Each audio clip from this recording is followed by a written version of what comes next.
अब आते हैं, हम सबसे पहले देखते हैं ब्लैक बॉक्स। ब्लैक बॉक्स के बारे में हम पिछले बार डिस्कस किए थे जब क्लासेस हुई थी। इसमें मैंने आपको कई बार दिखाया था कि रिटेलर जब भी बाई करता है ऊपर जाके बाई करता है। और ये ब्रेकआउट वाले लवर होते हैं, जब यहाँ पे दिखते हैं कि इनका स्मार्ट प्लेयर ने यहाँ पे लोड करके यहाँ लंबी कैंडल बनाती है जहाँ पे उनकी मूविंग एवरेज सारे क्रॉस हो जाते हैं, तो ब्रेकआउट लवर्स बाई करते हैं या रिटेलर बाई करता है। फिर पैनिक फॉल आता है, फिर यहाँ से कंसोलिडेशन में जाता है, यहाँ एक्यूमुलेशन फेज। तो हमें ज़्यादा नहीं देखना, बस रिटेलर की पोजीशन देखनी है। लास्ट टाइम जो हमने बताया था, यहाँ पे हमारे एरो पड़ा हुआ है कि हमने यूट्यूब पे इसको डाला था 540 रुपीज़ पे। फिर उसके बाद एक अपर सर्किट लगी थी 558 पे। मैंने आपको दो तीन एरो दिए थे कि 580 जो प्रीवियस लेवल है यहाँ जाएगा और इसके बाद ऊपर जाएगा। और यहाँ पे जैसे 600 का लेवल जाएगा, यहाँ पे ब्रेकआउट लवर्स जो एडमिन है वो पकड़ लेंगे। तो ये ही चीज हुआ, ट्विटर पे सबने डालना शुरू कर दिया कि ब्लैक बॉक्स पे नजर रखो और ब्लैक बॉक्स बाई करना है। और ब्लैक बॉक्स बाई किए उन्होंने जैसे ही। उसके बाद देखो यहाँ से स्टॉक कहाँ जाता है। स्टॉक यहाँ से 600 का लेवल जैसे टच किया, यहाँ पे देखोगे कि यहाँ पे जो रिटेलर्स थे सारे एक्टिव हो चुके हैं। अब आगे का स्लाइड हम देखते हैं कि हमने यहीं तक क्यों आपको एरो बनाया था। इसके बाद हमने बोला था कि यहाँ पर रिटेलर की एंट्री होगी, स्टेज 3 आ जाएगा। तो अब देखो यहाँ क्या हुआ। यहाँ पे देखो कि ब्लैक बॉक्स में हमने जो बोला था आपको, जैसे 600 का लेवल एक्टिव हुआ, ब्रेकआउट लवर्स ने यहाँ बाई किया। जो मैंने यूट्यूब पे यहाँ पे वीडियो डाली थी उसके बाद यहाँ पे उन्होंने बाई किया हुआ है, सारे ग्रुप वाले डिस्कस करते हैं क्योंकि ब्रेकआउट हो चुका है। अब यहाँ पे रिटेलर बाई करता है, रिटेलर की क्या हसर होती है आपको पता है। सेम डे 615 रुपये से गिर के ये 580 रुपीज आ जाता है। 575 भी गया था नीचे। तो रिटेलर की एंट्री होते ही उसको थप्पड़ लगता है। सिंपल सी बात बता रहा हूं। इसके बाद देखो नेक्स्ट डे ब्रेकआउट लवर्स की भी हालत खराब हो जाती है और स्टॉक आ जाता है रिटेस्ट करने अपने लेवल को। और फिर यहाँ पे डेटा सेंटर का टीसीएस अनाउंसमेंट करता है और यहाँ से फिर से बाइंग आ जाती है। तो यहाँ पे हुआ क्या। आप सोचते हो कि बहुत बड़ा मतलब टेक्निकल ट्रेडर हो और क्यों आपके साथ ये प्रॉब्लम आ रही है। तो आपकी प्रॉब्लम ये है, जेन्युइन प्रॉब्लम है। आप यहाँ देखते हो कि प्रीवियस लेवल जो था इसका, इसको क्रॉस कर गया। अब यहाँ से तो ब्रेकआउट दे दिए तो 700 का लेवल आएगा। और यहाँ पे आप देखो कि जब हमने यहाँ पे एरो बना रखा है, क्यों बना रखा है 600 रुपये पे, और क्यों लिख रखा है कि रिटेलर यही बाई करेगा 620 रुपये पे। ये ऐसा तो नहीं है कि मैं ज्योतिषी हूँ मुझे सब कुछ दिखता है। मुझे पता है कि रिटेलर क्या करता है क्योंकि मैंने प्रीवियस ट्रेंड इसके देख रखे हैं। और इसी आधार पर मैंने प्रेडिक्ट किया कि यही कहानी होने वाली है। और स्टेज 3 लिखने का मतलब था कि यहाँ से गिर जाएगा। अब यहाँ कंसोलिडेट होकर गिरेगा। और सेम चीज हुआ देखो, इतने डेटा सेंटर पे न्यूज आए, स्टॉक यहाँ से बाउंस करके जैसे 600 का लेवल टच किया, रिटेलर ने बाई किया, ब्रेकआउट लवर्स ने बाई किया और यहाँ पे सबका एसएल चला गया। यहाँ पे मैंने पोजीशन वापस ले ली है। मुझे मौका नहीं मिला आप लोगों को देने के लिए, लेकिन मैंने पोजीशन ले ली है वापस। तो ये चीज होती है, यहाँ से ऊपर फिर वापस चला जाएगा अगर जाना होगा तो। और मार्केट आपको पता है ट्रम्प की वजह से रेड है। तो अगर आपको इस लेवल पे मिलता है 400, 544, मतलब इतने के रेंज में मिलता है ना इस लेवल के, तो इस रेंज में आप एकुमुलेट कर सकते हो 580 के नीचे में। धीरे धीरे एकुमुलेट करना, मतलब 50 क्वांटिटी 60 क्वांटिटी ऐसे करके, और उसके बाद से इसको एकुमुलेट करना। ये बहुत ज़्यादा फॉल नहीं करेगा मेरे हिसाब से। अगर मैक्सिमम पैनिक भी आता है तो 520 लेवल के आसपास आएगा। अब आते हैं कि हमने ट्रेड दिया क्यों।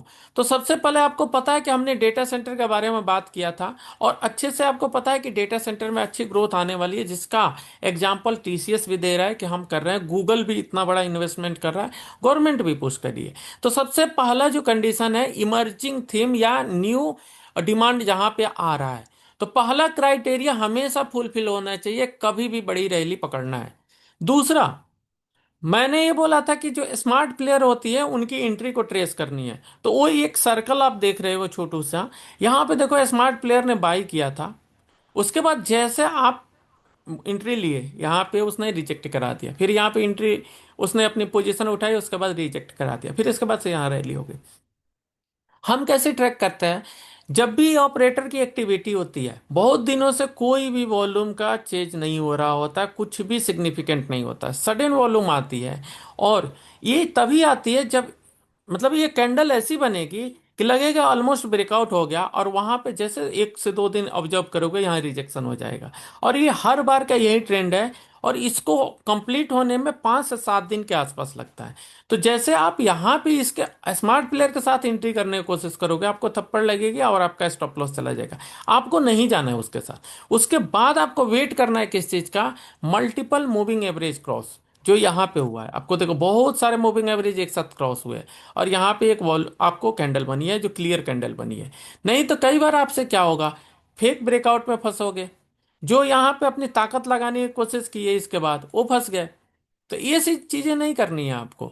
आपको हमेशा ही वो कोशिश करनी है कि स्मार्ट प्लेयर को लोड कर लेने दो। अगर उसको डिस्टर्ब किए तो यहां से और नीचे भी ला सकता है, वो 440 का भी लेवल टच करा सकता है। उसको गुस्सा दिलाने की जरूरत नहीं है, उसको लोड करना है कर लेने दो। उससे आप बड़ा नहीं हो सकते। वो करेगा, उसके पास बहुत पैसा होता है, जैसा अभी क्रिप्टो में किया सबने। आपको पता है कि ट्रंप के जो रिलेटिव है उन्होंने क्या हश्र किया हुआ है। पूरे कितने लोगों ने सुसाइड कर लिया, आपको पता भी नहीं होगा।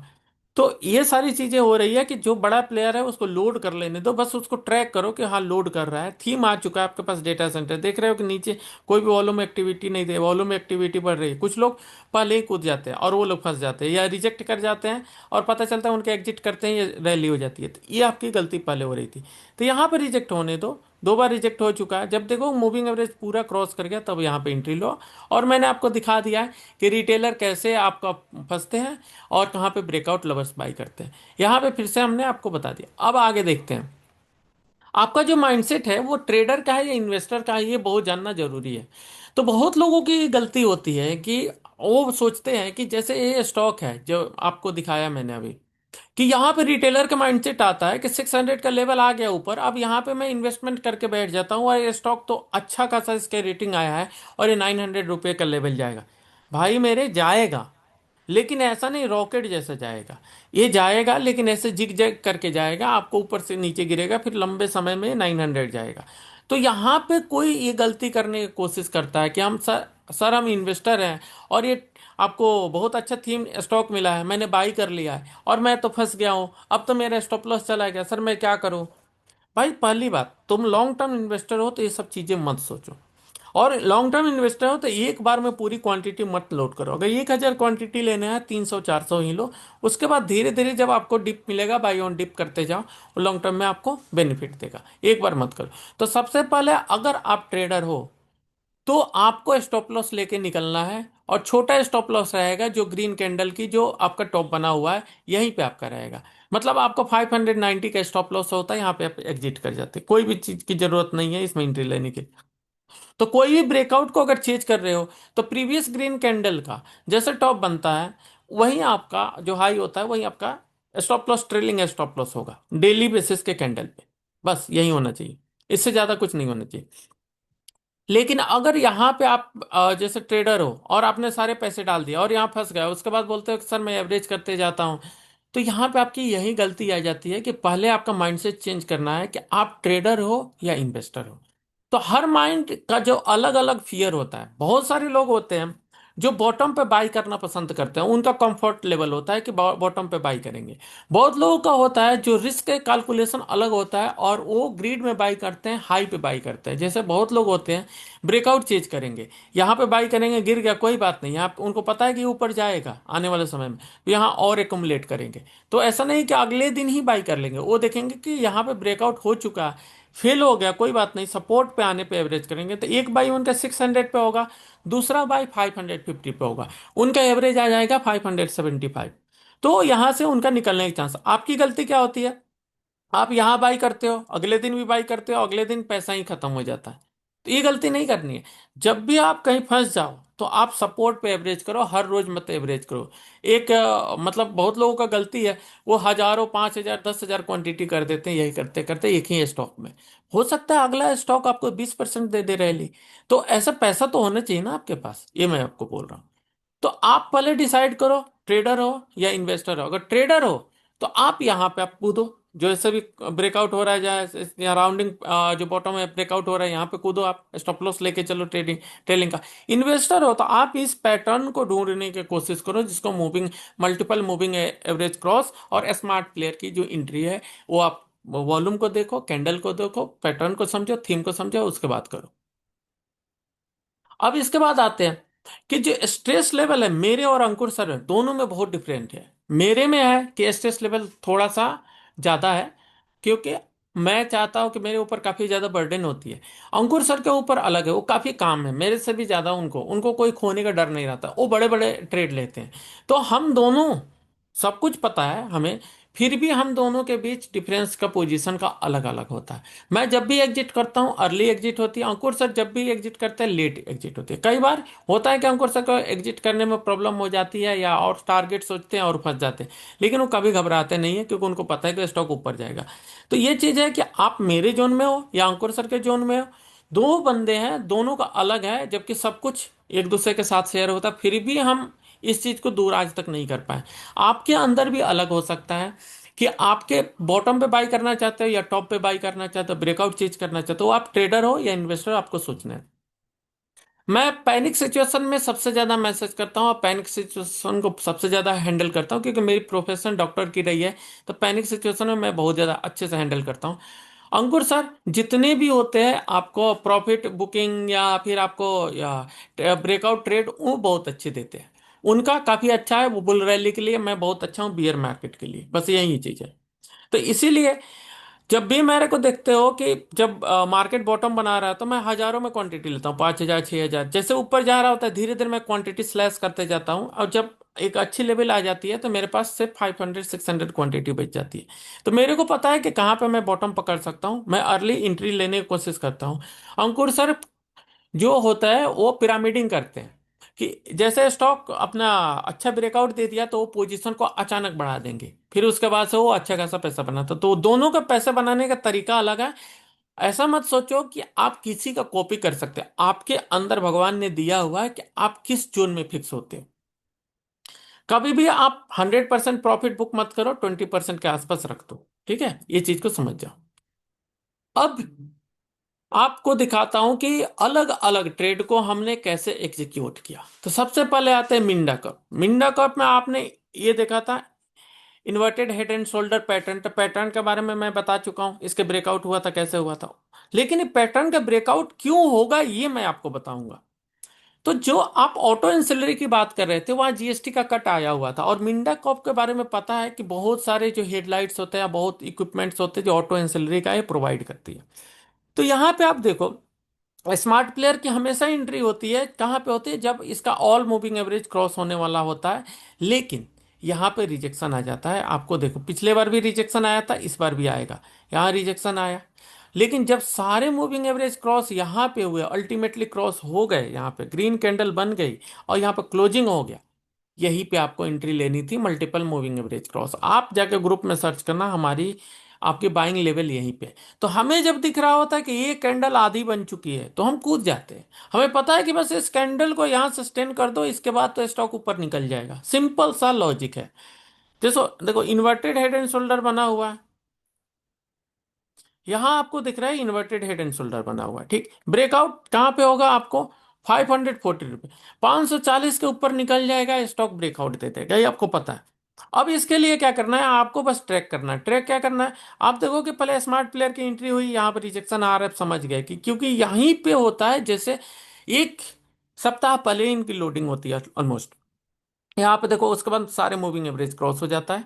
जैसे इस पे 2% के आसपास जंप आया था, हमने बोला कि भाई ले लो, और स्टॉक ने अच्छा खासा रैली दिया था। अगर मान लो यहाँ ब्रेकआउट वाले बाई करने की कोशिश किए होंगे, तो वो देखो यहाँ पे इनके स्टॉप लॉस लग गई थी, सिंपल सी। तो आप बोले थे सर मिंडा कॉप तो गिर गया सर, हम तो बर्बाद हो गए। भाई ऐसा होता है कि ये स्टॉक एक बार में ब्रेकआउट नहीं देगा, क्योंकि पहले से यहाँ पे जो लोग पोजीशन लेके बैठे पहले वाले, वो बेचने की कोशिश करेंगे, या कुछ लोग यहाँ पे है कि जो पुराने अटके हुए हैं वो अपनी बेचने की कोशिश, या इंटरडे में प्रॉफिट बुकिंग आती है। तो ये कैंडल नेक्स्ट डे आपका बन रहा है, यहाँ पर फिर से नीचे आया, उसके बाद नेक्स्ट डे यहाँ पे आपने स्टॉप लॉस ले लिया, स्टॉक देखो फिर उसके बाद ऊपर चला गया। क्यों चला गया, क्योंकि जब भी ये मल्टीपल मूविंग एवरेज क्रॉस होता है, तो ये स्टॉक एल्गो वाले के, हाई फ्रीक्वेंसी ट्रेडर के, आपको एआई ट्रेडर के, और नोटिफिकेशन सबको जाता है। इसको अगले दिन टीवी चैनल पे दिया गया था, और जिसकी कैंडल ही बनी हुई है। फिर इसके बाद से यहाँ पे देखो ये स्टॉक कहाँ पे आके बैठा है, और यहीं पे आके सस्टेन कर, यहाँ से गिर ही नहीं रहा है इस लेवल से। अब यहाँ से या तो देखो वॉल्यूम एक्टिविटी जो हुई थी मैक्सिमम यहाँ पे हुई थी, उसके बाद से यहाँ पे जब हमने एंट्री ली थी, जो स्मार्ट प्लेयर ने पहले एंट्री ली थी, इसके बाद हमने एंट्री ली थी, और इसकी वॉल्यूम इतनी बड़ी है कि हमारी वॉल्यूम तो दिख नहीं रही। अगर इस वॉल्यूम को थोड़ा छोटा करेंगे तब ये सारी वॉल्यूम आपको दिखेगी। आपको लग रहा होगा कि वॉल्यूम दिख नहीं रहे, सारी वॉल्यूम दिखेगी मोबाइल से देखोगे तो, क्योंकि इसमें क्या है कि ये इतनी बड़ी वॉल्यूम आ गई है कि बाकी सारे वॉल्यूम्स छोटे लगे, रिलेटिव में छोटे हो गए।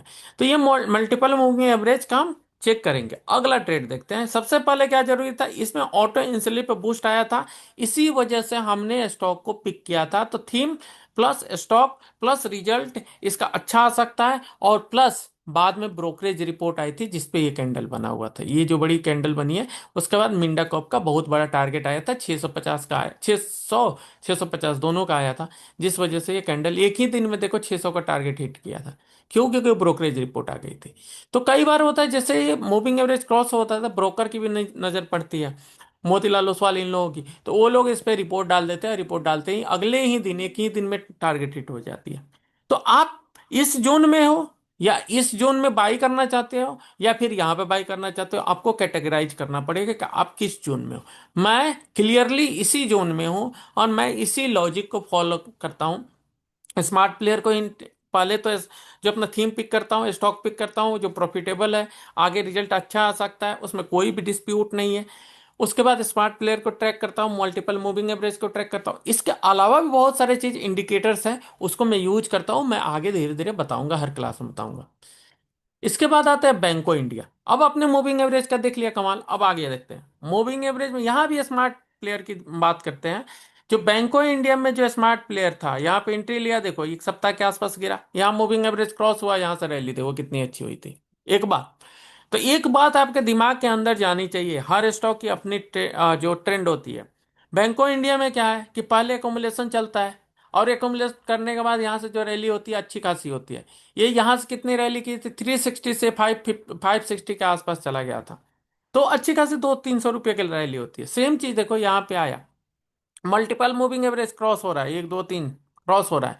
यहाँ पे भी देखो स्मार्ट प्लेयर ने एंट्री ली थी, रिजेक्शन आया, कंसोलिडेशन वजह से पहले हुआ था, सेम कंसोलिडेशन हो रहा है।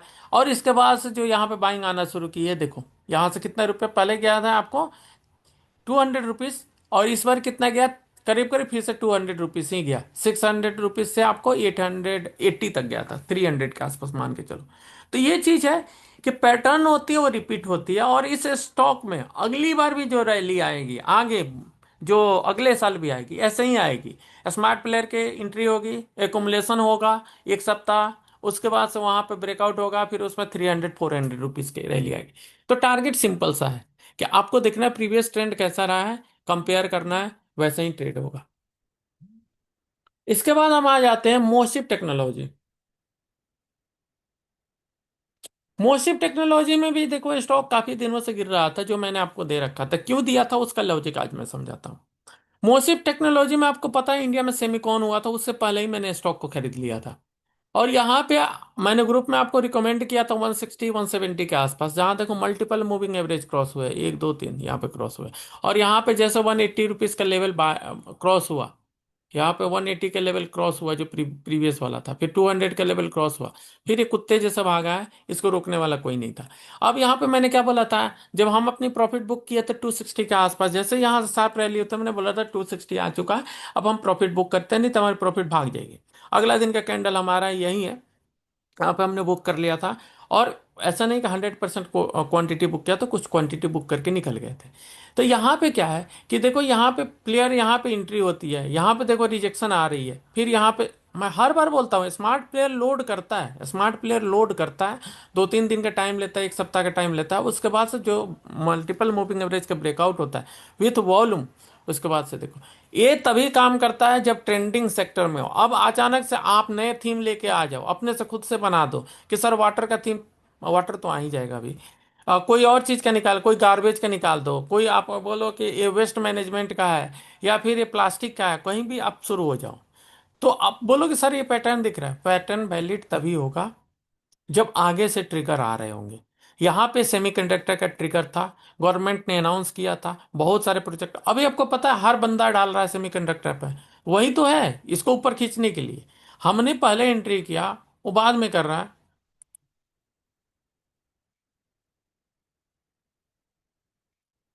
तो ये सारी चीजें चल रही है ऊपर की तरफ से, आप देख लो। तो यहाँ मैंने बोला था स्टेज 3 आ गया है, यहाँ पे देखो रिजेक्शन ही रहेगा, ये ऊपर अभी जाने वाला नहीं है। और यहाँ पे अगर ट्रम्प ने कहीं सेमीकंडक्टर पे कुछ ओ कर दिया, क्योंकि चाइना पे तो कर ही चुका है, कहीं गुस्से में आके सेमीकंडक्टर पे कर दिया, तो ये स्टॉक फिर वापस 200 रुपये तक आते हुए दिख जाएगा। वैसे भी 220 रुपये के आसपास आ चुका था पहले। इसके बाद हम आते हैं Apollo micro system. Apollo micro system में पता है रैली क्यों हुआ था? क्योंकि पिनाका मिसाइल होता है, वो उसको सप्लाई करने की बात कर रहा था, और हैदराबाद में इसने अपना एक न्यू यूनिट खोली थी। तो एक बार रैली पहले हुई थी और यहाँ पे प्रॉफिट बुकिंग आ गई थी, उसी वजह से जब नया उसने अपना यूनिट खोला था। तो यहाँ पे 120 से स्टॉक गया था 180 के आसपास, 200 के आसपास, वहां से प्रॉफिट बुकिंग आ गई थी। यहाँ भी देखो तो आपको दिखेगा, क्लियर दिखेगा कि यहाँ पे मूविंग एवरेज क्रॉस हुआ था, मल्टीपल मूविंग एवरेज क्रॉस हुआ था, रैली हुई थी। यहाँ देखोगे तो मल्टीपल मूविंग एवरेज क्रॉस हुआ था, और इसके बाद से रैली देखो 180 से वो 360 के आसपास पहुंच गया था। तो इसको हल्के में मत लो, क्योंकि मल्टीपल मूविंग एवरेज क्रॉस जब हो जाता है, तो आप एल्गो कभी चलाए हो या एआई चलाए हो, या आप कोई भी स्कैनर यूज करते हो या कुछ भी यूज करते हो, हर बार आप एक ही डेटा फीड करते हो कि आपका ये स्टॉक का जो प्राइस होना चाहिए आपको 52 वीक्स के आसपास होना चाहिए। उसके बाद फिक्स करते हो कि मूविंग एवरेज ये क्रॉस हो जाना चाहिए, 21 क्रॉस होना चाहिए, इतना वॉल्यूम होना चाहिए, सब कुछ वॉल्यूम तो जनरेट हो जाएगा। लेकिन आप ये डालते हो ना कि मूविंग एवरेज क्रॉस होना चाहिए, और मूविंग एवरेज क्रॉस होता है, बहुत सारे लोग टीवी पे दे रहे होते हैं, सब कुछ जगह पे आ रहा होता है, और उस वजह से वॉल्यूम जनरेट और ज्यादा होना शुरू होता है, और आपका एल्गो एक एक बार में 40,000, 50,000, 1 lakh, 2 lakh high frequency trader आ जाते हैं, जो एक बार में 15 लाख क्वांटिटी एग्जीक्यूट करते हैं, जिस वजह से ये सारी कैंडल बनती है, और फिर उसके बाद वो एग्जिट करते रहते हैं। तो यहाँ पे सब कुछ ये चुका है कि पहले का जो आपका ट्रेंड था, या पहले का जो आप ट्रेड करते थे, वो पैटर्न अब सब कुछ चेंज हो चुका है। अभी एक ही चीज चेंज नहीं हुआ है, वो है आपका मूविंग एवरेज, क्योंकि मूविंग एवरेज यूनिवर्सल चीज है, और मूविंग एवरेज हर किसी को मैंडेटरी यूज करना पड़ रहा है। जितने भी एल्गो का अगर कोडिंग करोगे, वहां पे मूविंग एवरेज आप उसमें इंसर्ट करते हो कि अगर 21 ब्रेक होता है तब एग्जिट ले लेंगे, 21 अगर ऊपर की तरफ जाता है तो हम यहाँ पे क्वांटिटी ऐड करेंगे, या ट्रेड अपना एग्जीक्यूट। तो आप मूविंग एवरेज यूज करते हो ना, टीवी चैनल पर भी आते हो तो आपको बोलता है कि 21 मूविंग एवरेज को निकल रहा है, गोल्डन क्रॉस ओवर हो रहा है, क्यों बोलते हैं? तो ये चीज है कि अगर इसमें स्मार्ट प्लेयर को ट्रैक कर लिया और मल्टीपल मूविंग एवरेज को चेक कर लिए, तो आपको इसमें कोई रोक नहीं सकता। तो सिर्फ ये मैं आपको 2-3 एग्जांपल दिया हूँ, और भी देखते हैं, अलग सेक्टर का देखते हैं। नेटवर्क टेक्नोलॉजी, नेटवर्क टेक्नोलॉजी में आप देखो यहाँ भी मल्टीपल मूविंग एवरेज क्रॉस हुआ है, देखो यहाँ से क्या हुआ, स्टॉक उसके बाद अनंत काल के लिए बस अपर सर्किट लग रहा था, ये आपको पता है अच्छे से। तो मैंने डेली पे अभी तक दिखाया था, अब मैं आपको वीकली दिखा रहा हूँ कि वीकली पे भी भाई काम करता है, डेली पे ही बात नहीं कर रहे हैं, वीकली पे भी काम करता है। जितने बड़े टाइम फ्रेम पे बनेगा, उतनी बड़ी रैली बनेगी। 5 मिनट पे बनेगा तो कुछ देर के लिए चलेगा, अगर वो 1 घंटे पे बन रहा है पूरे दिन के लिए चलेगा, अगर 1 डे के लिए बन रहा है तो 1 डे का लिए बन रहा है तो आप देखो दिन सप्ताह में चलेगा, अगर सप्ताह पे बन रहा है या महीने में, या सप्ताह पे बन रहा है तो महीने में चलेगा, और महीने पे बन रहा है तो सालों में चलेगा। उसका मैं एग्जांपल और दूंगा। तो यहाँ पे सप्ताह में बना है तो पूरे महीने रैली हुई है। इसके बाद डिक्सन टेक को देखते हैं, डिक्सन टेक में मंथली को मैं लेके आया हूँ। तो इन्होंने मंथ में बनाया है, देखो महीनों क्या सालों तक चला इनकी रैली, फिर दोबारा बना है इनकी 2023 में रैली 2025 तक चली है। तो ये मल्टीपल मूविंग एवरेज को इतने हल्के में मत लो कि मूविंग एवरेज है सर, इसको तो आउटडेटेड इंडिकेटर बोलते हैं। इंडिकेटर आपको बहुत सारे लोग फंसाने वाले हैं, यूट्यूब पे आएगा प्रचार, लीडिंग इंडिकेटर में काम कीजिए। आप उनसे पहले एंट्री, हमारी क्या एंट्री बाद में होती है? हमारी एंट्री किसी भी टीवी चैनल, किसी भी एनालिस्ट, किसी भी मोतीलाल ओसवाल से पहले होती है हमेशा। क्यों होती है? क्योंकि हम एक इंडिकेटर यूज नहीं करते हैं, हम साइकोलॉजी जो उनकी साइकोलॉजी होती है सबसे पहले उसको पकड़ते हैं, फिर उनके जो स्मार्ट प्लेयर्स एंट्री होते हैं उनको पकड़ते हैं, थीम को पहले पकड़ते हैं। जितना जल्दी थीम पकड़ोगे उतना अच्छा रैली करोगे। सिंपल सी बात है कि अगर आपका सेक्टर जैसे डिक्सन टेक्नोलॉजी की बात बोले, तो ये आईफोन इंडिया में बनना था, आपको पता है कि इंडिया में मैन्युफैक्चरिंग स्टार्ट होने वाली थी, यहाँ पे कोई इलेक्ट्रॉनिक की मैन्युफैक्चरिंग नहीं होती थी, गवर्नमेंट ने पुशअप देना शुरू किया, और ये स्टॉक देखो कहाँ से स्टॉक कहाँ तक पहुंच गया, 2000 के नीचे। यहाँ भी अगर बात करते हो 2023 में 2000 का स्टॉक हुआ करता था, 18,000 पहुंच गया। तो पैसा ऐसा नहीं है कि डबल ट्रिपल या 10x नहीं होते हैं, होते हैं। लेकिन अब डिक्सन टेक्नोलॉजी में कोई घुसने की कोशिश करे, जैसे यहाँ पे घुसने की कोशिश किया, यहाँ पे घुसने की कोशिश किया, यहाँ पे बोलेगा सर यहाँ से तो 18,000 पे एंट्री कर रहा हूँ मैं, 18 लाख का बनेगा। भाई आपसे बड़ा बेवकूफ दुनिया में नहीं मिलेगा। हर चीज का एक फेज होता है, जैसे मैंने बताया था टेक्नोलॉजी कंपनियों का फेज था 1990 से लेके 2003 तक, क्योंकि हमारे हाथ में स्मार्टफोन नहीं था। जब सबके घर में स्मार्टफोन हो गया, तो ऐसा तो नहीं कि पांच पांच स्मार्टफोन बंदा खरीद के रख लेगा। एक बार जब सॉफ्टवेयर शुरू शुरू में आती है, उसकी बहुत कॉस्ट होती है। धीरे धीरे 50 कंपनियां सॉफ्टवेयर बनाने लगी, फिर आपके सॉफ्टवेयर की वैल्यू गिर जाएगी। तो ये सारी चीजें हैं कि आपको समझना है। जो अभी अभी देख रहे हो कि डिजिटल फोटोग्राफी आ रही, इससे पहले कोडक की आती, जो फिल्म आती थी। कोडक ने अपग्रेड नहीं किया, वो भी सोचा कि हमारी दुनिया चलती रहेगी, उसके शेयर आसमान में थे, मिलियंस में थे। और बाद में पता चला कि जैसे डिजिटल आया, और उसके बाद से उनका स्टॉक क्रैश हो गया, बैंकरप्ट हो गए। तो बैंकरप्ट होते कंपनी को टाइम नहीं लगती, मैं यही बताने की कोशिश कर रहा हूं। तो कंपनी में एंट्री तभी करो जब अर्ली कोई भी, जैसे डेटा सेंटर में अभी एंट्री करने का टाइम है कुछ साल तक, उसके बाद से ये भी सेचुरेट हो जाएगा, इसमें 50 कंपनी आ जाएगा, कंपटीशन बढ़ जाएगा, उस कंपनी को ऑर्डर कम मिलना शुरू हो जाएगी, जैसे अनंतराज को भी मिल रहा है। ब्लैक बॉक्स भी आ जाए, इसके अलावा 4 कंपनी और भी, L&T आ जाए, टाटा ग्रुप आ जाए, फिर उसके बाद लो प्राइस पे बिड करना शुरू करेंगे। और उसके बाद से क्या प्रॉब्लम आएगी कि वो स्टॉक को ऑर्डर कम मिलेगा, आधे आधे सेचुरेट हो जाएगा। तो इंडिया में अभी सिर्फ 5 से 7 शहरों में डेटा सेंटर है, इसी वजह से इतनी रैली आ रही है। इंडिया में एआई की एक भी कंपनी नहीं है। अगर एआई की एक भी कंपनी बनती है, तो सबसे ज्यादा वो तेजी से रैली करेगा, 10 गुना होगा, मैं लिख के दे रहा हूँ। लेकिन कोई कंपनी अनाउंस ही नहीं कर रही है, कोई हमारे देश में कोई एआई चैट जीपीटी जैसे बना नहीं रहा। अगर बना दिया, आंख बंद करके घर बेच के वहीं खरीद लेना। तो यही चीज होती है कि सिंपल सा है लॉजिक आपको, कि आप देखो कि कौन सा थीम या कौन सा डिमांड आने वाला है, डिमांड की पूर्ति करनी है। अब हम बढ़ेंगे और आगे की तरफ। संधार जो पिछले बार अभी दिया था, और जिस स्टॉक ने 8% का हाई लगाया था एक ही दिन में, क्यों दिया था? संधार को पहले भी आपको दिया था, जिसमें आप वहां पर पैनिक हो गए, सर हम गिर गए, हम फंस गए, हम बर्बाद हो गए, सर संधार कब चलेगा, हम तो परेशान हैं।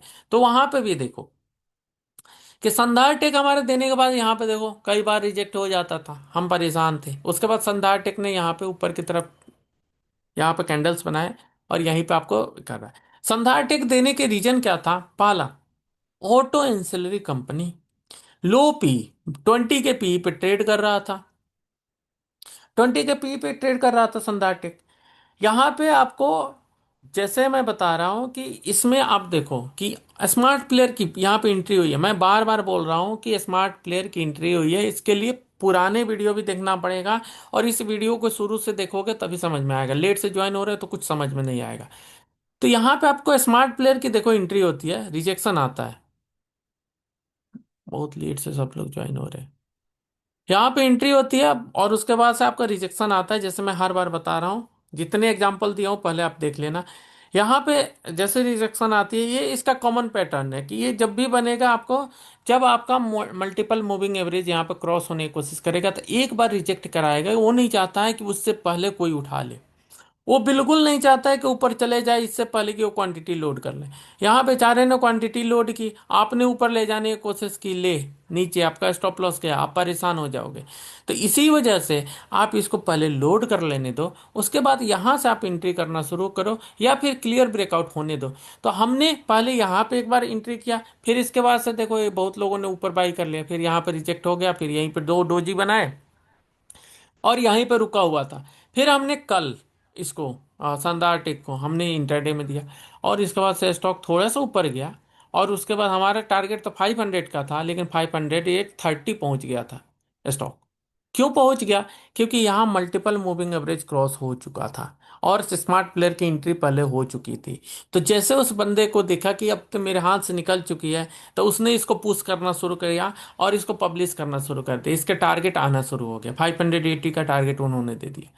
तो ये जो होते हैं कि बड़े प्लेयर्स होते हैं, साइलेंटली बाई कर रहे होते हैं। आप देखो कुछ कितने दिनों से इसमें कोई भी वैसे एक्टिविटी नहीं दिख रही थी, सडन यहाँ पे एक्टिविटी होती है। जैसे मैं बताता हूँ स्मार्ट प्लेयर को कैसे पहचानोगे, सिर्फ कैंडल से।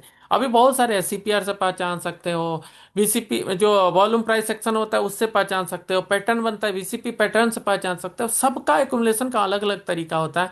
इसके अलावा ऑर्डर फ्लो होता है। तो वो जितने एडवांस टूल होते हैं उसको यूज करोगे बहुत ज़्यादा कॉम्प्लिकेट हो जाएगा। जब आपको हम खुद बता रहे हैं कि इसमें हो रहा है, आपको वॉच लिस्ट बनानी है, पैटर्न आपको देखना है, अगर मिल रहा है, दिख रहा है क्लियरली, आप वहां पे एंट्री करो, सिंपल सी बात है। यहाँ पे भी देखो डबल बॉटम को किसी ने ब्रेकआउट कराने की कोशिश किया था, लेकिन स्मार्ट प्लेयर को एंट्री नहीं मिली थी तो उसने इसको रिजेक्ट करा दिया। सिंपल सी बात है, वो हमें हमेशा रिजेक्ट करा देगा। जब तक वो लोड नहीं किया है वो कभी जाने नहीं देगा। अभी देखना संधार टेक को आने वाले समय में इसको खींच के 580 तक लेके चले जाएंगे। तो ये चीज है। तो ये सारी चीजों को समझते हुए आप समझ गए कि पहला ऑटो एंसिलरी डिमांड में था, और ऐसा नहीं था कि सारे ऑटो एंसिलरी स्टॉक ने रैली कर लिया था। भाई संधार टेक अभी तक तो बचा हुआ था। ऐसा तो नहीं बोलोगे सर हम तो रैली में पीछे हो गए। आपको जरूरत है दिमाग यूज करने की। 50 स्टॉक होते हैं, हो सकता है कि 10-20 रैली कर गए हो, बाकी सारे अभी सो रहे होते हैं। जहां पे आपको ये पैटर्न दिखे और आपको डिमांड दिखे करो। लेकिन अभी ऑटो इंसुलेट का जब तक रिजल्ट नहीं आया है तभी तक कर सकते हो। रिजल्ट के बाद अगर करोगे, सारी चीज उसमें की जो होती है गर्मी मसाला वो सारी चीज खत्म हो गया रहता है, एनर्जी बचती नहीं है, वो सबके पास होता है, फिर कोई बाई नहीं करेगा। अब हम संधार टेक के बारे में हम टेक्निकल एनालिसिस भी करेंगे, फंडामेंटल एनालिसिस करेंगे कि हमने क्यों दिया था। 1 मिनट रुक जाओ, ये सब चीजें पढ़ाई लिखाई वाली बाद में करेंगे।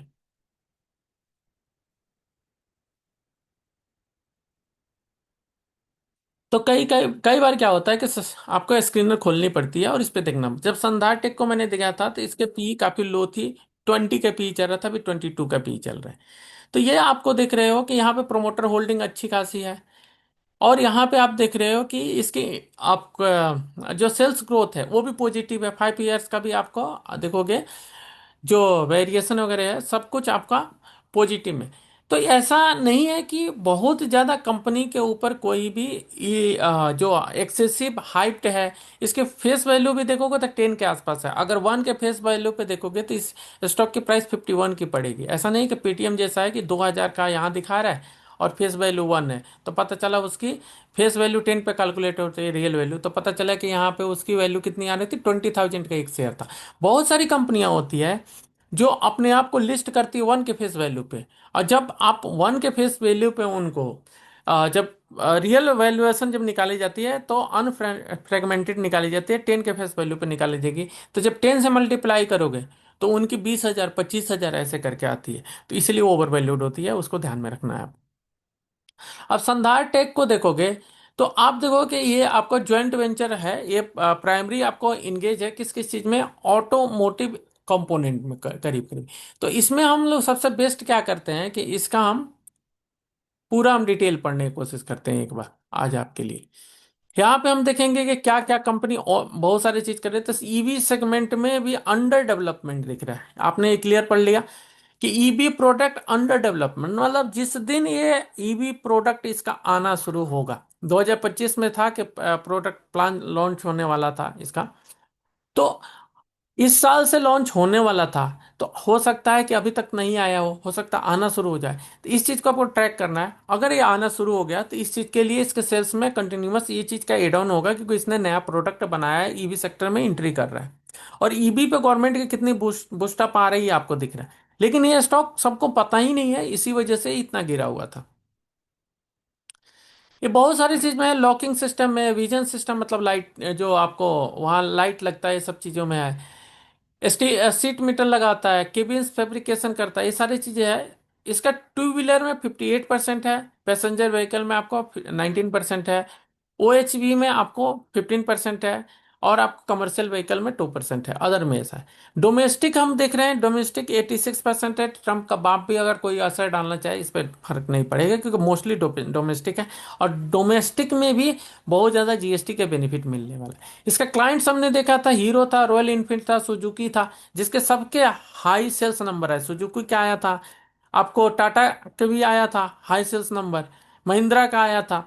इसमें सब है, आपको जो भी आप ढूंढोगे सारे मिल जाएंगे।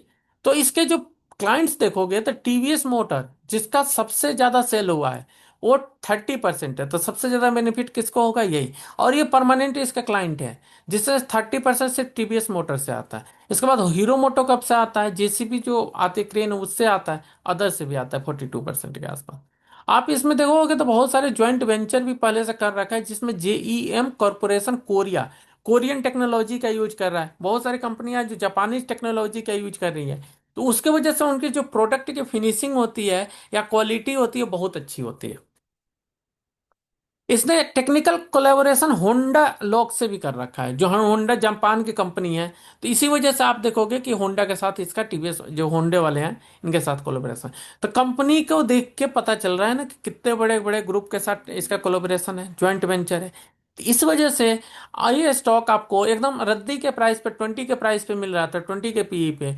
काम इतने बड़े बड़े हैं, तो फिर इसमें आपको एंट्री लेनी चाहिए थी, और जो मैंने आपको पैटर्न बताया पैटर्न को फॉलो करके करना चाहिए था। इसके बाद आप मैन्युफैक्चरिंग कैपेसिटी ये सारी चीजें देख लो। इसके बाद कैपेसिटी एक्सपेंशन, जो कंपनी कैपेसिटी एक्सपेंशन की बात की है या करी है अभी हाल फिलहाल में 2023 में, 24 में, तो इसका मतलब ये है कि आगे आने वाले समय में जब ईवी में इसका एंट्री होगा, ईवी का जो प्रोडक्ट आना शुरू होगा, तो इसके जो बैलेंस शीट है उसको और इम्प्रूव करेगा। तो ऐसे होती है। बेसिक आपको एक फंडामेंटल एनालिसिस बताने की कोशिश कर रहा हूं कि कंपनी कैसे देखते हैं कि ठीक है कि नहीं है। क्योंकि हर कंपनी को तो हम नहीं उठा लेंगे जाके। हमने क्यों इस कंपनी को सेलेक्ट किया? क्योंकि ये कंपनी छूट गई थी और आप लोगों का किसी का ध्यान नहीं था। अब हम इस कंपनी को हम बहुत सारी चीज़ों से कंपेयर कर सकते हैं, जिसमें एक चीज़ ये होती है, आपको मैं दिखाता हूँ। यहाँ पे देखो पीयर कंपैरिजन में, यहाँ पे देखो मीडियन पी जो दिया हुआ है 28.93, ये इंडस्ट्री का पी है, मतलब ऑटो एंसिलरी का इंडस्ट्री का पी है 28.93। स्टॉक का पी क्या है? 22.25। ये 20 पे मिल रहा था। तो 8 पॉइंट के आसपास, 8 जो पीक पे है ये तो डिस्काउंट पे था। बाकी सारे इंड्योरेंस टेक्नोलॉजी को देखो 47 चल रहा है, 56 चल रहा है, 94 चल रहा है, यूनो मिंडा 68 चल रहा है। ये सारी चीजें इतने ऊपर ऊपर 50 चल रही है। ये बेचारे यहाँ पे क्यों? क्योंकि इसके बारे में अनजान है, बहुत लोगों को नहीं पता है इस कंपनी के बारे में, लोग स्टडी नहीं करते हैं, स्टडी नहीं किए। अंडर वैल्यूड है, क्योंकि जो इंडस्ट्री का पी है 29 के आसपास चल रहा है, स्टॉक का पी 22 के आसपास चल रहा है। तो सिंपल सी बात है, ये अंडर वैल्यूड है। इसी वजह से मैंने पोस्ट डाली थी अंडर वैल्यूड। आप लोगों ने सपोर्ट किया, तो ये स्टॉक हम क्यों बोलते हैं कि ट्विटर पर हमें सपोर्ट करो? क्योंकि वो स्टॉक के बारे में किसी को पता नहीं होता है। हम जब रिपोर्ट बना के डालते हैं तो वो पढ़ते हैं, उसके बारे में स्टडी करते हैं, बोलते हैं, अरे ये तो अंडर वैल्यूड है, तभी तो स्टॉक 8% गया। अगर सिर्फ अपने खरीद के चुपचाप बैठ जाए, किसी को पता ना चले, तो टीवी पे क्यों आएगा? तो इसी वजह से जब अच्छे स्टॉक्स के बारे में सब डिस्कस करेंगे, बात करेंगे, जैसे हमने डेटा सेंटर के बारे में बात किया, कोई नहीं कर रहा था, बाद में समझ में आया, सब बात करने लगे। सेमीकंडक्टर के बारे में बात कर रहा था तो किसी को समझ में नहीं आया, सब सीजी पावर के पीछे जा रहे थे, काइनेस्टिक के पीछे जा रहे थे। बाद में समझ आया तो सब मोसिव के पीछे आ गए। तो चीजें है कि हमारे पास है, स्किल है, लेकिन हम उतने पॉपुलर नहीं है कि हमारे पास लाखों फॉलोअर है, जो हमें यूट्यूब पे वीडियो बनाने के बाद मिलियंस में व्यू आता है। ऐसा कुछ नहीं है। हम जिस चीज को जानते हैं उसमें हम चाहते हैं कि कम फेमस रहे, लेकिन हम चाहते हैं कि आप लोग बाई करो उसके बाद वो फेमस हो जाए, एटलीस्ट सबका बेनिफिट हो। ऐसा ना हो कि सिर्फ आपके एग्जिट करने के बाद ये पता चला कि न्यू हाई लगा दिया, ये 600 रुपये चला गया, फिर आप रोना शुरू कर दो कि सर मैंने बेच दिया, चला गया। तो गलती आपकी भी है। क्योंकि जब आप इसको लोड कर लो या उठा लो, उसके बारे में जो चीज़ें, जो बंदे हैं उनको बताओ कि हाँ ये सारी चीज़ें, बहुत सारे टेक्निकल ट्रेडर है, बड़े एनालिस्ट है, कि इसकी इसमें स्पेसिफिक है, आप इसको देख सकते हो। तो हमने आपको दिखा दिया था कि कंपनी क्या करने वाली है, कहाँ तक ग्रो करने वाली है। अब इसके हम देखते हैं कि रिजल्ट्स कैसे आएंगे, जिसके बारे में आप ग्रुप में पूछ रहे थे। जून क्वार्टर से सितंबर क्वार्टर हमेशा ऑटो एंसिलरी के लिए अच्छा रिजल्ट आता है, साथ में ऑटो कंपनियों के लिए भी अच्छा आता है। तो अगर आप प्रेडिक्ट करना चाहते हो, मानते हैं एक बुद्धू से बुद्धू भी आदमी अगर वो चाहता है कि हम स्टॉक मार्केट में किसी स्टॉक को प्रेडिक्ट कर ले कैसा आएगा, तो उसको करना क्या है कि जो आगे आने वाले क्वार्टर है उसको पीछे आने वाले क्वार्टर से कंपेयर करना है। जैसे जून क्वार्टर पिछला वाला था, अभी सितंबर चल रहा है, इस दोनों का कंपेयर करोगे देखो तो सेल्स बढ़ रही है। इसके बाद प्रॉफिट देखो, प्रॉफिट भी बढ़ रही है। वो जो ऑपरेटिंग प्रॉफिट मार्जिन ये कांस्टेंट है, नेट प्रॉफिट देखोगे तो यहाँ बढ़ के आई है, और अर्निंग पर शेयर है ये भी बढ़ के आई है। इसके बारे में मैं पूरे डिटेल में बताऊंगा, बस मैं आपको फंडामेंटल एनालिसिस का वो चीज बता रहा हूँ कि फंडामेंटल क्यों जरूरी है। तो आप ये चीज फंडामेंटल बता रहे हैं कि इसका सितंबर क्वार्टर 2022 में अच्छा आया था जून क्वार्टर से। अब हम आ जाते हैं जून 2023 से, जो हम जून सितंबर 2023 में यहाँ पे देखते हैं सेल्स फिर से बढ़ा, इसका एक्सपेंस भी बढ़ा, लेकिन प्रॉफिट इसकी बढ़ी। इसकी ऑपरेटिंग प्रॉफिट मार्जिन 9% के आसपास है, कांस्टेंट है। नेट प्रॉफिट भी बढ़ी, और अर्निंग पर शेयर भी बढ़ा। इसका 3.55 से 4.54 हुआ। तो ये सब दिखा कि हाँ सितंबर में फिर से आया, इसका मतलब रिजल्ट आने के बाद फिर से रैली हुई होगी, या यहाँ पे बायर आ जाएंगे, अच्छा रिजल्ट आया भाई, बहुत अच्छा आया, चलो बाई करते हैं। रिटेलर तो यही काम करता है, या टीवी वाले भी यही बात करते हैं। तो आप देखो कि यहाँ पे भी सितंबर में ग्रो हुआ, यहाँ पे भी सितंबर में ग्रो हुआ। जून 2024 की बात कर लेते हैं। जून 2024 में 913 करोड़ से 984 करोड़। यहाँ ऑपरेटिंग प्रॉफिट मार्जिन भी बढ़ गया, नेट प्रॉफिट ऑपरेटिंग प्रॉफिट भी बढ़ा। यहाँ नेट प्रॉफिट यहाँ पे डिक्लाइन हुआ है, यहाँ पे शायद इन्होंने टैक्स ज्यादा भरा है, देखो 28% के आसपास दिया है। तो प्रॉफिट बिफोर टैक्स इनका कुछ डिप्रिसिएशन चल रहा है। 2024 में कैपेसिटी एक्सपेंशन के लिए कुछ लोन ले रखे थे उसके वजह से। लेकिन यहाँ पे आप देखो सेल्स की ग्रोथ आ रही है, यहाँ पे ऑपरेटिंग प्रॉफिट की ग्रोथ आ रही है। तो यहाँ पे आपको ये दिख रहा है कि अगला जो जून का क्वार्टर होगा, जून क्वार्टर से बाद सितंबर क्वार्टर होगा, सितंबर क्वार्टर में इसके सेल्स बढ़ के आएगी। क्यों बढ़ के आएगी? क्योंकि हर बार बढ़ के आती है, पहली बात। तो 90% चांस है कि ये रिजल्ट आपका सितंबर क्वार्टर में बढ़ के आएगा। दूसरा दूसरा ये है कि जीएसटी कट का बेनिफिट मिला है, और ऑटो जो सेगमेंट मैंने बताया था कि ईवी में एंट्री लिया है, और बहुत सारे इसके स्ट्रॉन्ग क्लाइंट्स हैं। जैसे आप देखो इसके क्लाइंट्स देखो कहाँ कहाँ पे हैं। क्लाइंट्स सुजुकी, होंडा, हीरो, ये सारी चीजें हैं। टीवीएस से आ रहा है, हीरो मोटो। इन कंपनियों को चेंज कर लो कि इनके रिजल्ट्स मतलब सेल्स के डेटा आ चुका है, सेल्स का डेटा कैसा रहा। जब अगर देख लो कि कंपनियों के सेल्स के डेटा अच्छा आया हुआ है, कि अच्छा खासा सेलिंग हुई है, तो कंपोनेंट तो यही लगा रहा है ना। इसके बाद से इसने अपना एक नया प्रोडक्ट जो लॉन्च करने वाला था, अब कैपेसिटी एक्सपेंशन करके FY 24 में, जिसके लिए उसका पैसा वहां पे थोड़ा सा खर्चा हुआ है। तो यहाँ पे आप देखो कि ये जो कैपेसिटी इंक्रीज हुआ था, वो ऑलमोस्ट इंक्रीज हो चुका है। यहाँ पे 19 करोड़ के आसपास का इसने एक फैक्ट्री लगाई हुई थी। तो ये एक्टिव हो चुका है, तो इसका भी रेवेन्यू जुड़ के आएगा। इसी वजह से आप देखो कि इस साल इसका जो प्रॉफिट है वो पहले आपको 600 के रेंज में रहता था, 700, 800, 900, अब 1000, अब यहाँ से 1100, 1200, 1300। तो आप समझ गए कि ईयर ऑन ईयर भी देखोगे तो कंटिन्यूअस ये ईयरली ग्रो कर रहा है। 600 से शुरू किया था, 700 गया, 800 गया, 900 गया, यहाँ से 1000 गया, 1100, 1200। क्योंकि यहाँ पे आपको ये ईयरली ट्रेंड ये बता रहा है, क्वार्टरली ट्रेंड भी बता रहा है कि आप क्वार्टर ऑन क्वार्टर कंपेयर करोगे तो सितंबर क्वार्टर अच्छा आता है। सिर्फ एक का नहीं आता है, सारे ऑटो एंसिलरी का आता है। इसी वजह से मैंने ऑटो एंसिलरी को पकड़ के बैठा है, क्योंकि जीएसटी का भी कट मिला हुआ है। तो इस क्वार्टर भी अच्छा आएगा, दिसंबर क्वार्टर भी अच्छा आएगा। अब हम आ जाते हैं इसके और ज्यादा दिख लेते हैं थोड़ी सी, कंपनी का रिजर्व देख लेते हैं। बहुत यहाँ पे रिजर्व है कंपनी के पास, ठीक ठाक रिजर्व है। बाकी मैं पूरा बताऊंगा आपको बैलेंस शीट एनालिसिस। आज मैं बस आपको एक बार होता है ना ओरिएंटेशन देना, वैसे मैं बता रहा हूँ। तो कर्ज में बहुत ज्यादा डूबी नहीं है, रिजर्व है। और ये जो कैपेसिटी एक्सपेंशन है, वो सारी चीजें में जो खर्चे लगते हैं और जो बोरोइंग है, उसकी वजह से इसने लोन ले रखा है। अगर चुकता करने की बात है, रातों रात चुकता कर देगा। जेनसोल जैसा नहीं है कि डूब के भाग जाएगा। नेट कैश फ्लो देखोगे पॉजिटिव है, कंपनी के पास पैसा है, वो तो आपको दिख ही रहा है यहाँ पे। इसके बाद आपको जो लोन चुकता करने का डेज है, डेप्टर डेज है, जो लोन लिया हुआ है उसको चुकता करने का डेज 50 डेज के आसपास है। 50 डे में मतलब 2 महीने के अंदर क्लियर कर देता है। ऐसा नहीं कि सालों साल पैसा फंसा के रखता है, टाइम पे क्लियर कर रहा है, वो कांस्टेंट है आपको। 30 days, 45 days, 47 days, 52 days, time पे क्लियर कर। तो ये चीज को आपको ध्यान में रखना है। बाकी मैं सब कुछ पढ़ाऊंगा इसमें का। अब यहाँ पे जो मोस्ट इंपॉर्टेंट चीज, जो चीज दिखाने के लेके आया था, वो आप देख लो। क्या आप देख पा रहे हो यहाँ पे? कंपनी में प्रोमोटर देखो 70% फिक्स है, लेके सो गया है, उसको कोई फर्क नहीं पड़ता, हम आराम कर रहे हैं। पहली बात। दूसरा, DII यहाँ पे 15-16% के आसपास, 15 to 16% के आसपास लेके वो भी आराम कर रहा है, उसको भी कोई टेंशन नहीं है। FII यहाँ पे 1% के आसपास रहता है, 1.5% जाता है, कभी नीचे आता है। यहाँ पे भी देखो लास्ट क्वार्टर में थोड़ी सी इंक्रीज किया हुआ है। डीआईए ने भी थोड़ी सी इंक्रीज किया। रिटेलर तो हमेशा बेचने वाला है, तो रिटेलर के यहाँ पर 13% के आसपास है। अब इससे भी बड़ी बात जो अभी तक आपने नोटिस नहीं की, ये नंबर ऑफ शेयर होल्डर 39,000 है। मतलब कहने का मतलब ये हुआ, इस स्टॉक के बारे में अच्छी सी जानकारी सिर्फ 39,000 लोगों के पास है। क्या होगा अगर इस स्टॉक की जानकारी 1 करोड़ लोगों को होगी? क्या होगा जब 1 करोड़ इसमें बायर आ जाएंगे? क्या होगा जब इसको टीवी पे बार बार दिया जाएगा? स्टॉक यहां से 4 गुना 5 गुना हो जाएगा। क्यों होगा? क्योंकि ये स्टॉक सिर्फ और सिर्फ 30-40 हजार लोगों के पास ही है। सप्लायर लिमिटेड है, 30 हजार 40 हजार शेयर होल्डर है। और ये सारे ऑनलाइन तो नहीं रहते हैं, बहुत सारे लोग होते हैं इन्वेस्टिंग पर्पज से ले के बैठे हुए हैं।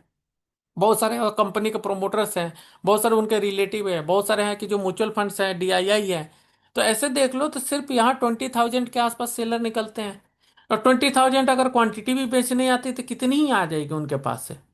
तो जितने कम नंबर ऑफ शेयर होल्डर होते हैं उतना बड़ा मल्टीबैगर बनने की प्रोबेबिलिटी होती है। जो पीएसयू की कंपनियां होती है उनमें नंबर ऑफ शेयर होल्डर देखोगे तो लाखों में होती है। इसी वजह से वो ग्रो स्लो करती है, क्योंकि हर वक्त करोड़ों ऑर्डर सिर्फ सेल के लिए लगे होते हैं। और यहाँ पे अगर ऑपरेटर ने लोड कर लिया, और ये स्टॉक होता है कि धीरे धीरे देखो इसकी जानकारी बढ़ रही है। पहले 28,000 के आसपास था, 40,000 के आसपास। हम लोग अभी खरीद रहे हैं, बेच रहे हैं, अपने 40,000 मेंबर हैं। धीरे धीरे ये बढ़ के यहाँ नंबर ऑफ शेयर होल्डर 50,000 हो जाएगा, फिर 1 लाख हो जाएगा, फिर 2 लाख हो जाएगा। स्टॉक प्रोमोटर स्ट्रांग है। डीआई कितने हैं? डीआई के आसपास स्ट्रांग है। डीआई तो बेवकूफ नहीं है जो लेके शुरू से ही बैठा हुआ है। यहाँ पे सब लोग चुपचाप लेके बैठे हुए हैं। जैसे जैसे पॉपुलर होना शुरू होगा भाई, यहाँ पे शॉर्टेज हो जाएगी, माल की सप्लाई नहीं मिलेगी। और माल की सप्लाई नहीं मिलेगी तो क्या होगा? स्टॉक वहां से रॉकेट बन जाएगा। तो ये सारी चीजों को आपको समझने की बहुत जरूरत है। जब यहाँ पे देखो नंबर ऑफ शेयर होल्डर यहाँ पे 10 लाख 15 लाख होती है, वो स्टॉक नहीं चलता है, बहुत नहीं चलता है। सेम चीज है कि आईपीओ में अगर बहुत बड़ा आपको आईपीओ आ जाए, जैसे पेटीएम का आईपीओ आ गया, लाखों करोड़ों की आ जाए, भाई वो नहीं होता है क्योंकि सबके पास होता है। वहीं छोटा आईपीओ आए, सिर्फ 500 करोड़ की आए, 400 करोड़ की आए, बाई करने के लिए लोग सट्टेबाजों की कमी है, करोड़ों लोग बैठे हुए हैं, स्टॉक अपर सर्किट लगना शुरू हो जाता है। सिंपल सा लॉजिक है। जितना कम पॉपुलर है और उसको पॉपुलर बना दिया जाए या पॉपुलर हो जाए अपने कर्मों से, या फिर टीवी वालों के कर्मों या ब्रोकरेज के कर्मों से, या फिर किसी भी ऐसा स्टेप जैसे जीएसटी या फिर ब्लॉकबस्टर रिजल्ट देने की वजह से, तो वो कंपनी मल्टीबैगर बन जाती है। ये था आज का आपका गुरु का ज्ञान। और बाकी का हम देखेंगे, बाकी का हम देख लेते हैं थोड़ा सा और। अब बोरिंग चीजें देखेंगे हम। आपने बड़े बड़े ज्ञानी की बात सुनी, बहुत सारी चीजें आपने देखी, चार्ट्स, ये आप देख लेना। अब आते हैं फियर ग्रीड की बात करते हैं। तो हर किसी के अंदर एक फियर होता है, क्योंकि स्टॉक मार्केट में बहुत कम लोग होते हैं जो लॉस लॉस नहीं किए होते हैं। तो जो बिगनर होता है, बिगनर्स लक इसलिए काम आता है कि उसके अंडर फियर का मैटर नहीं होता है। वो पैसे लेके आया होता है, पैसे बन रहे होते हैं, तो सोचता है 5,000 अगर मेरे चला भी गया तो कोई बात नहीं। वो संदार टेक को तुरंत नहीं बेचेगा, बोलेगा ठीक है अभी रख लेता हूँ, कोई बात नहीं, 10% मिल रहा है, 15% स्टॉप लॉस में ट्रेल कर लेता हूँ, 3% का बेस्ट स्टॉप लॉस रहेगा, ट्रेलिंग एसएल, और मैं इसको रखता हूँ। बिगनर्स लॉक काम इसलिए करता है कि वो ट्रेंडिंग जो थीम चल रहा होता है उसी स्टॉक को पकड़ता है। डेटा सेंटर चल रहा है वो बाई कर लिया, सेमीकंडक्टर चल रहा है बाई कर लिया। आप सोच रहे हो वो बाई कर लिया क्योंकि वो पैसे लेके आया है, उसके पास पैसे टाइम पे फ्री है। 3% का स्टॉप लॉस लेके जा रहा है, देख रहा है अरे ऊपर से रेड कैंडल बनने लगी, तो बिगनर्स को यही पता होता है रेड कैंडल मतलब सेल, उसने बेच के निकल गया, प्रॉफिट टाइम पे बुक कर ले। तो ऐसे होता है बिगनर्स लॉक, ऐसे काम करता है। लेकिन वही बहुत ज्यादा जब सोचने लगेगा, सोचेगा स्टॉक कोई क्रैश किए जा रहा है, अभी खरीद लेता हूँ यहाँ से मल्टीबैगर बनेगा, बाद में तो ऊपर जाना ही है। भाई पैसे फंसाने नहीं है, पैसे जितना रोटेट करोगे ना आपको अपॉर्चुनिटी मिलेगा। संधार टेक तो आपको 2 दिन पहले मिला है, इससे पहले तो हजारों स्टॉक आगे से निकल गए। लेकिन ऐसा थोड़े ना कि मार्केट में अपॉर्चुनिटी की कमी हो गई है। हो सकता है कि मंडे को हम फिर नया स्टॉक दे दें आपको, नया थीम पे दे दें। तो पैसे फंसा के क्या करोगे आप? पैसे फंसाओगे, वहां पे कुछ होने वाला है नहीं। तो इसी तरीके से वो धीरे धीरे बिगनर एक एक स्टॉक खरीदना शुरू करेगा, कभी टॉप पे खरीदेगा और वहां पे फंसते जाएगा, सारे कैपिटल फंस जाएगी। और हमारी भी कैपिटल एक बार फंसी हुई थी पीएसयू में। तो मैं बहुत ज़्यादा ड्यूटी में रहता था और मैं इतना ज़्यादा स्टडी नहीं कर पाता था। मैं करता था, सब कुछ करता था, लेकिन मेरे अदर पार्टनर्स थे वो उतने कॉम्पिटेंट नहीं थे। उसलिए उस वजह से प्रॉब्लम है। फिर हमने डिसाइड किया कि ज़्यादा टाइम इसको देते हैं मार्केट को, और फिर हमने रिसर्च एनालिस्ट और जो रजिस्ट्रेशन है सब कुछ लेकर प्रोफेशनल तरीके से काम करना शुरू किया। पिछली गलती हर किसी से होती है, उस गलती को सुधारो। इस साल हमारी गलती बहुत कम हुई है इस बात का, इतने बियर मार्केट में भी हमारी एक्यूरेसी बहुत ज्यादा है। थीम पिकिंग सबसे अच्छी है। यहाँ पे हमारा ग्रुप जितना एक्टिव है उतना कोई और ग्रुप एक्टिव नहीं है, क्योंकि सारे लोग फ्यूचर ऑप्शन में कर रहे हैं या क्रिप्टो में ट्रेड कर रहे हैं। तो आप अभी सोचो कि बुल रैली आएगी, ये सारे नॉलेज आप एक साथ एक्युमुलेट करके यूज करोगे तो आपको कहाँ जाएगा। जैसे आपकी बात बताता हूँ, अप्रैल की बात कर रहा हूँ। अप्रैल से पावर सेक्टर में डिमांड आती है, और पावर सेक्टर में हमने इस बार ट्रांसफार्मर पावर जितने भी सब कुछ पकड़ लिया था। स्टॉक वहां पे 50-60% का रिटर्न दिए थे। ये पैटर्न तो अगले साल भी रिपीट होगा। मार्च में तो आपको पता है लॉस हार्वेस्टिंग होती है। मार्केट लो लगाएगा, लो लगाएगा, वहां पे उठाएंगे लॉस हार्वेस्टिंग के समय, वही पे ट्रांसफार्मर को उठा के रखेंगे, लेके चलेंगे वहां से, फिर वहां से 50% फिर से बढ़ेगा। तो ये सारी चीजें हैं आपको कि इस साल का एक्सपीरियंस अगले साल काम आएगा। इसलिए आप क्लास करोगे या बातें करोगे एक दूसरे से या डिस्कस करोगे या जानने के लिए इच्छुक होगे, तभी आप इनएक्टिव होके रहोगे तो उससे कुछ नहीं होने वाला है। आप 50 क्लास कर लो, किसी का भी कर लो, कुछ नहीं होने वाला। हम जितनी चीजें जानते हैं हम आपको बताएंगे, लेकिन फिर भी हम आपसे ज्यादा कमाएंगे। रीजन क्या है?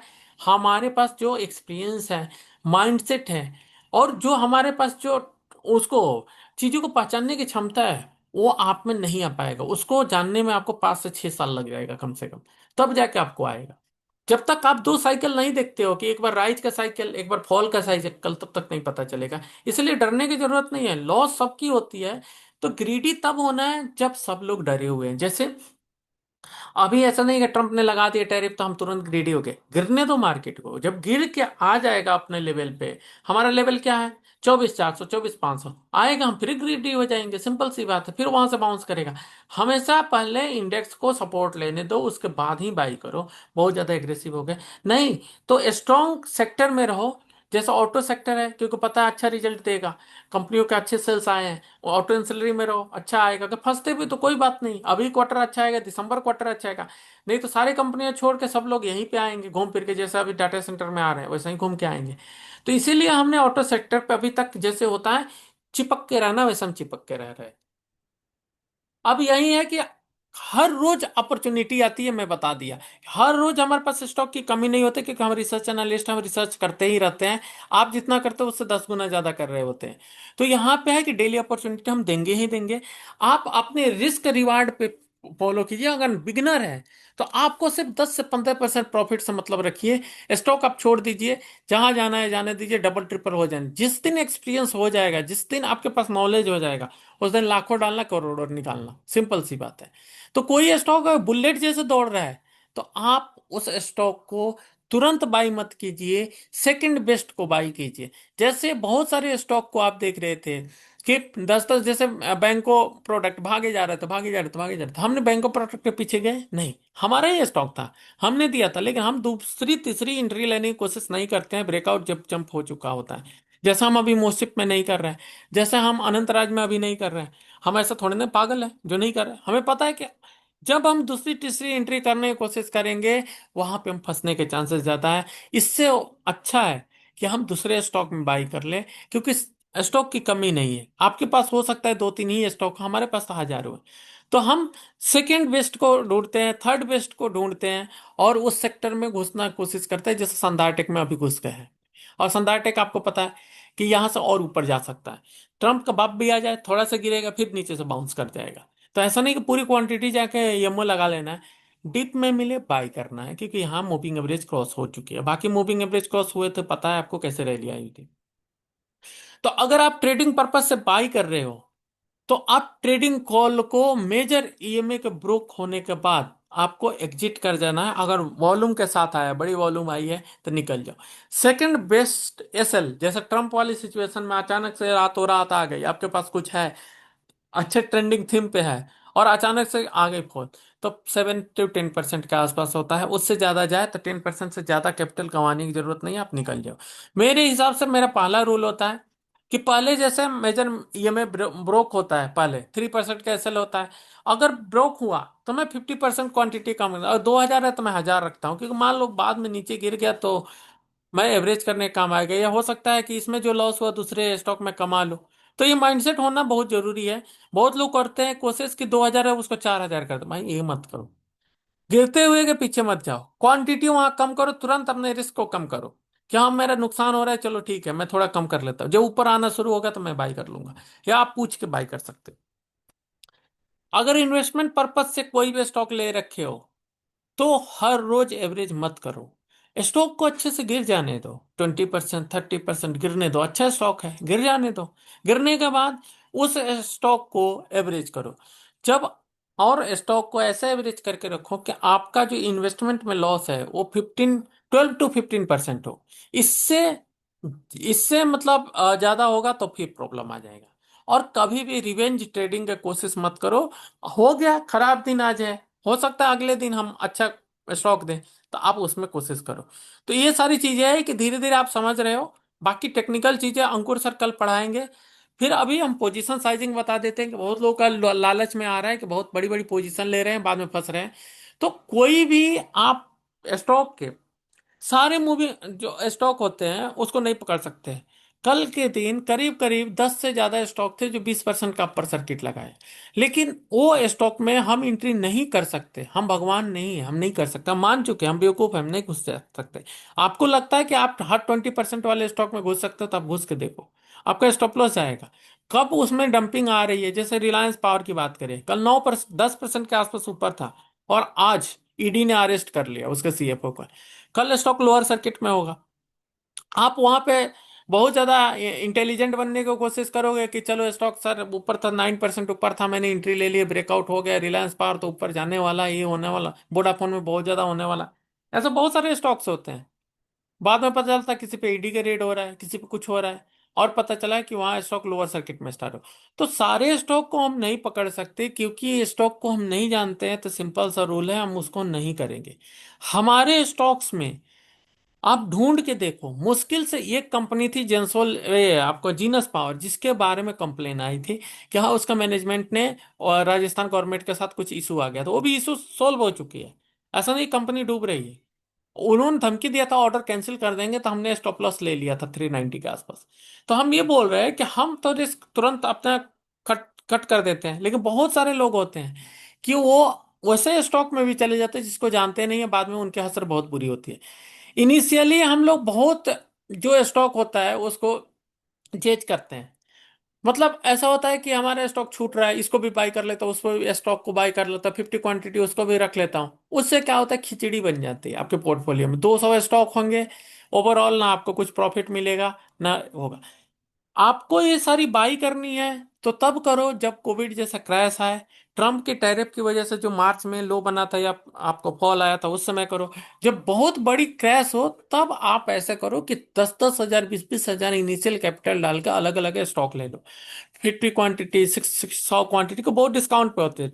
1,200 का स्टॉक 300 पे मिल रहा होता है। तो आप ऐसे करके कर सकते हो।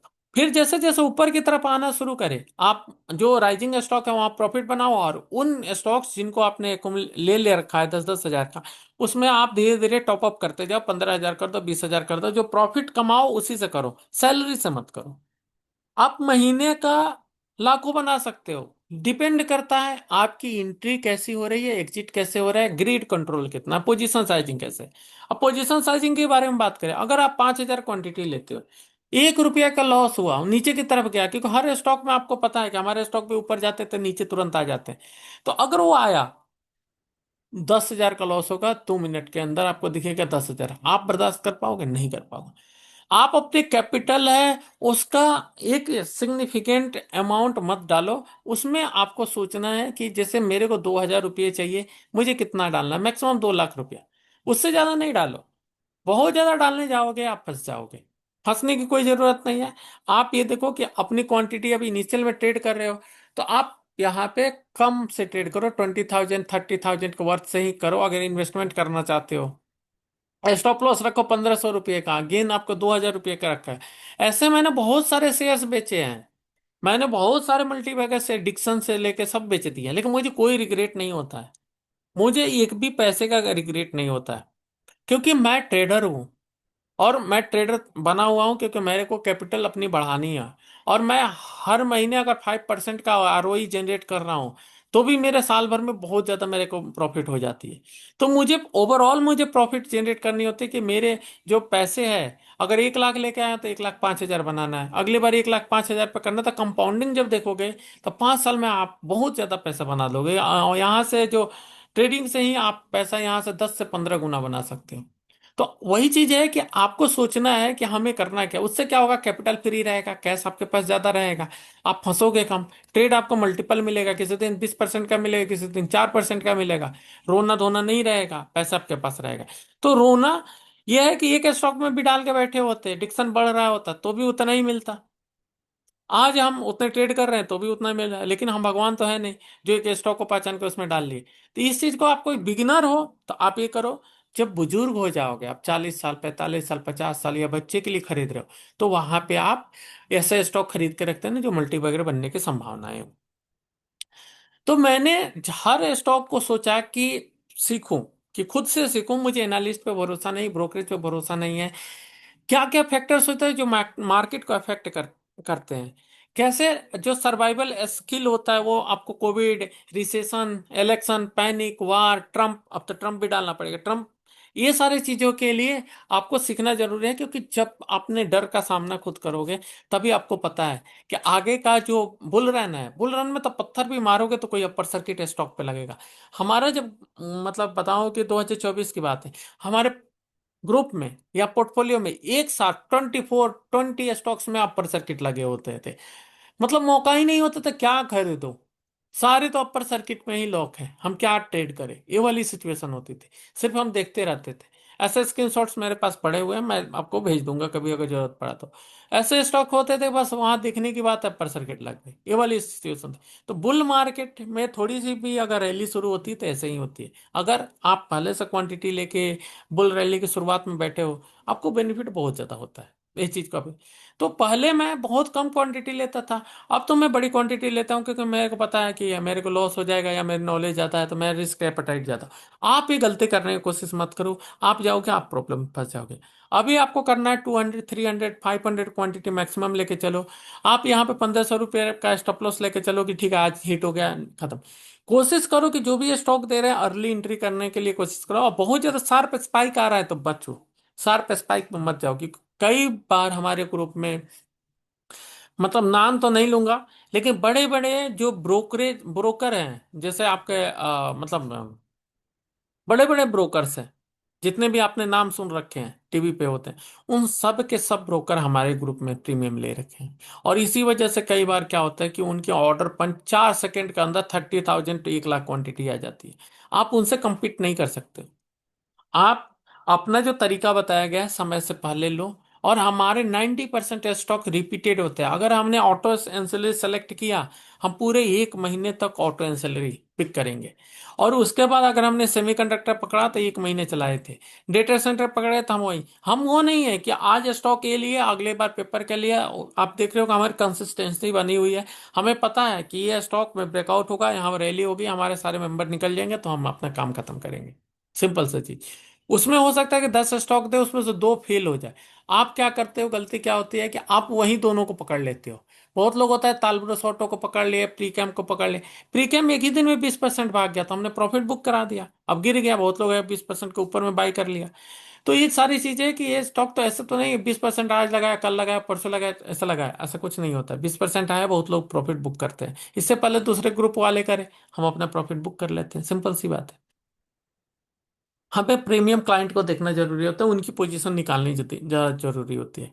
तो इसी वजह से हम उनको प्रॉफिट 15 से 20% के आसपास का। तो कोई भी स्टॉक ऐसे रैली कर रहा है तो आप उससे दूर रहो। और आप अगर एंट्री भी ले लिए तो हर रोज एवरेज मत करो। उसका भी टाइम आएगा, ऐसा नहीं कि तालब्रोस का टाइम नहीं आएगा, प्रीकैम का टाइम नहीं आएगा, सीआई ऑटोमेटिक का टाइम नहीं आएगा। सबका टाइम आएगा। सही समय पे हमने माइंडटेक को वो किया था, बाई किया था। और स्टॉक को बहुत सारे ग्रुप ने एक साथ दिया था, और स्टॉक ने देखो 17% के आसपास। हमारे क्लाइंट्स बहुत सारे ने जो आप जैसे गलतियां कर दी थी, आज से 6 महीना पहले फंस गए थे क्योंकि एसएम कैटेगरी 4 में चल ट्रेड टू ट्रेड में चला गया था, लेकिन उनको पता है कि हम लोग अपने स्टॉक को छोड़ते नहीं, जिस दिन निकलेगा एसएम से बाहर हम उसी दिन उसको उड़ा देंगे ऊपर। तो फिर वो स्टॉक आया बाहर एक ही दिन में 17%। सब अपने पोजीशन क्लियर कर चुके, हो सकता है फिर नए लोग कुछ आ गए होंगे तो उनकी भी पोजीशन निकल जाएगी जब वो एसएम से बाहर आएगा। तो ऐसा नहीं है कि आपका पैसा कहीं डूब रहा है, बहुत कम हो, जब तक कंपनी घोटाला ना करे, डूब ना जाए, जेंसोल ना बन जाए तब तक, या जीनस पावर ना बन जाए तब तक डूबने के चांसेस कम है।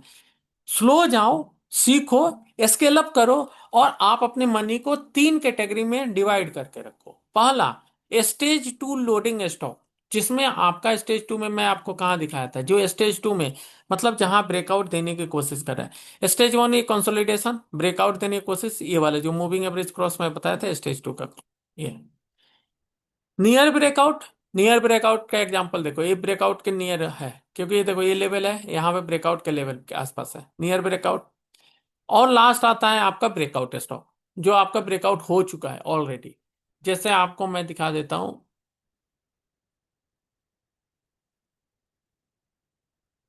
ब्रेकआउट स्टॉक में मिंडा को यहाँ पे देख सकते हो कि यहाँ कंसोलिडेट हो रहा है, और ये बना रहा है करीब करीब फ्लैग एंड पोल भी बोल सकते हो, इसी टाइप का पैटर्न बना रहा है। अभी मतलब क्लियर नहीं है, ऐसा बनता था ऐसे फ्लैग एंड पोल बनता, लेकिन ऐसा नहीं, लेकिन हाँ वैसा ही पैटर्न है। अगर यहाँ अच्छी न्यूज आती है तो यहाँ से निकल सकता है। तो ये चीजें कि 3 कैटेगरी में डिवाइड करके रखो पैसे को।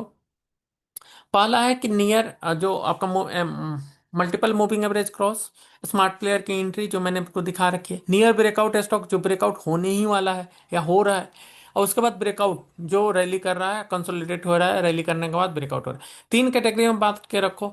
आपका ये वाला जो ब्रेकआउट की रैली देख के जब ऊपर की तरफ जाएगा, तब तक इसमें प्रॉफिट बनेगा, तब तक आपका ब्रेकआउट वाली रैली है, यहाँ पे प्रॉफिट बुक कर चुके रहोगे।